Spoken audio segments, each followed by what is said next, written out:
Legacy Telugu stories, పిల్లల నీతి కథలు, పని దొంగ.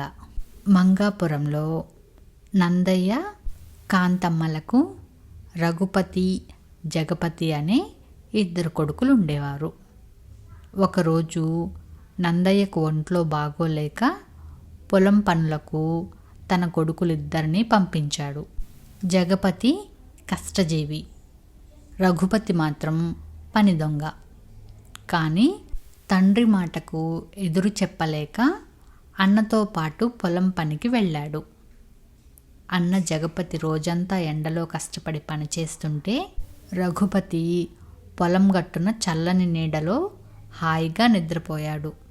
సాయంత్రం వేళకి జగపతి పని ముగించుకొని కాలువ వద్ద కాళ్ళు చేతులు శుభ్రం చేసుకుంటుంటే రఘుపతి మాత్రం ఒంటి మీద అక్కడక్కడ కొంచెం బురద చల్లుకొని పాదాలకు కాస్త బురద పట్టించి ఇంటి ముఖం పట్టాడు.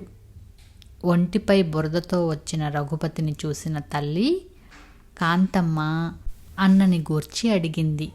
రఘుపతి, ఉదయం నుంచి పొలంలో పనిచేశాను. జగపతి ఎక్కడెక్కడో తిరుగుతూ వెనక వస్తున్నాడు అని అబద్ధం చెప్పాడు.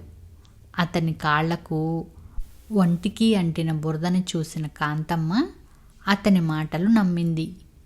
పెద్ద కొడుకు ఇంటికి వస్తూనే చీవాట్లు పెట్టింది. ఆ రాత్రి భోజనాలు అయ్యాక జగపతి గుర్రు పెట్టి నిద్రపోయాడు.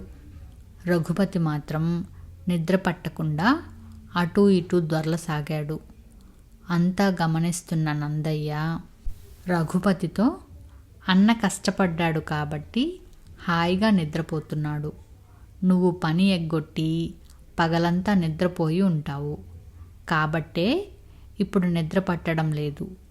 నువ్వు చాడీలు చెప్పినా తమ్ముడు మీద ఉన్న ప్రేమతో జగపతి నీ తప్పును ఉపేక్షించాడు, అవునా అని అడిగాడు. రఘుపతి తను చేసిన పనికి సిగ్గుపడ్డాడు. కాంతమ్మ కూడా తన తొందరపాటుకు నొచ్చుకుంది. మర్నాడు నుంచి అన్నతో సమంగా కష్టపడ్డాడు తమ్ముడు.